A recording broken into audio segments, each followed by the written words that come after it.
So I believe I have the pinnacle of German V8s right in front of us. I have my E90 M3 with the S65, and then I also have the C63 AMG. The chassis code is W204NA, and they both sound amazing.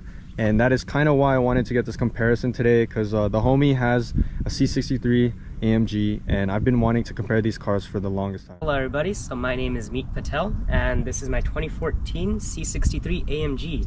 It has a 6.2 liter V8 and it sounds absolutely amazing. Because it has a 6.2 liter V8 and no other V8 sounds like this. Like, I think it has the best sounding V8 and exhaust in the world, in my opinion. Interesting story. So I got this back in COVID.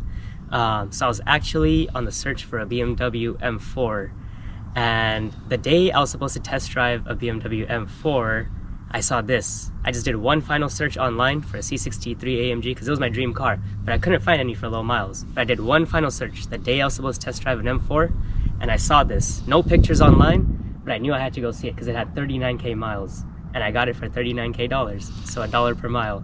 First thing you notice, if you're looking at the front, we got a forged carbon grille, all custom made by Zephyr Performance. This is a one of one. Nobody else has this in the world on this car. Just saying. Next up, some little minute detail, but this is a different side marker light, aftermarket. I didn't like the yellow lights. I wanted something more low-key with the white, and it looks much better, you know, in my opinion. Yeah. And then obviously we got aftermarket wheels. They're 4-star, I think CF10s, I believe.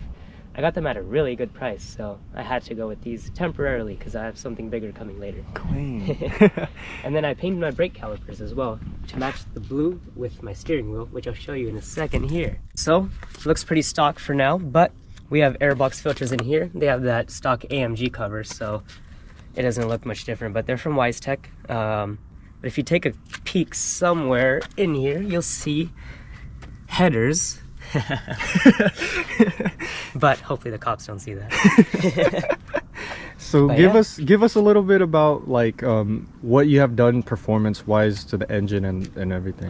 Performance wise, we have IPE headers, long tube headers, so we are catless, and then we have an FI exhaust, catback exhaust, so it's an IPE FI hybrid. Sounds absolutely insane.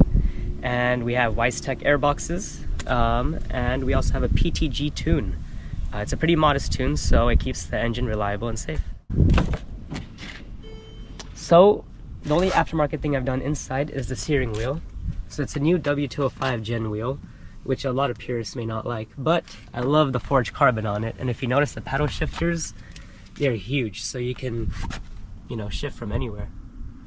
Very nice. Let's take a look. So I wrapped this in satin gold dust by 3M.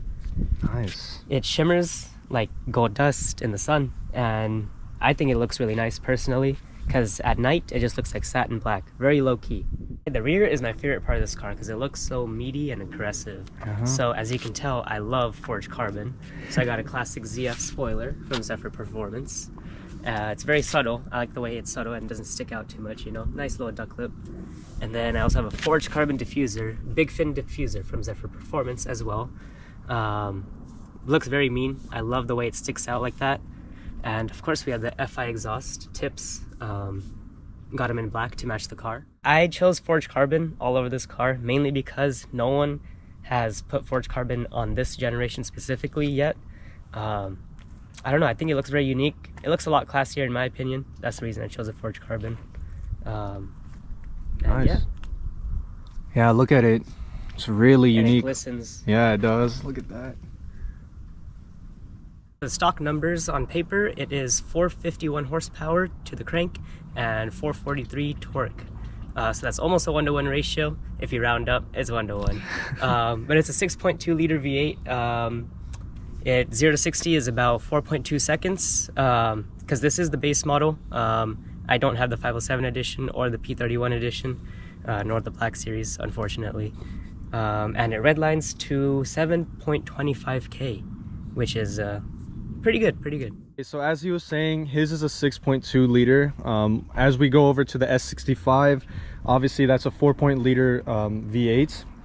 It's NA as well. The red line is 8300 or 8400, and it makes 415 crank and 295 torque.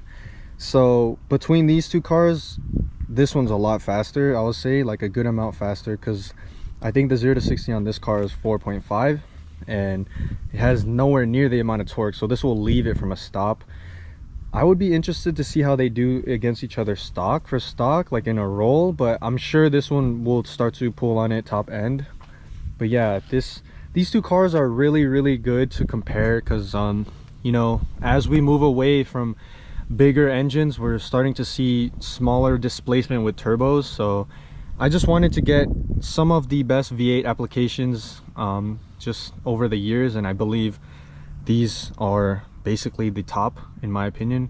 So yeah, I think they both do a really good job of sounding really good, looking really good, and performing well. But we're gonna get some exhaust clips and a ride along in the C63, just to kind of get a more of a interactive feel for the car.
So we just took a ride in the C63 AMG. It was really nice. The power is very linear.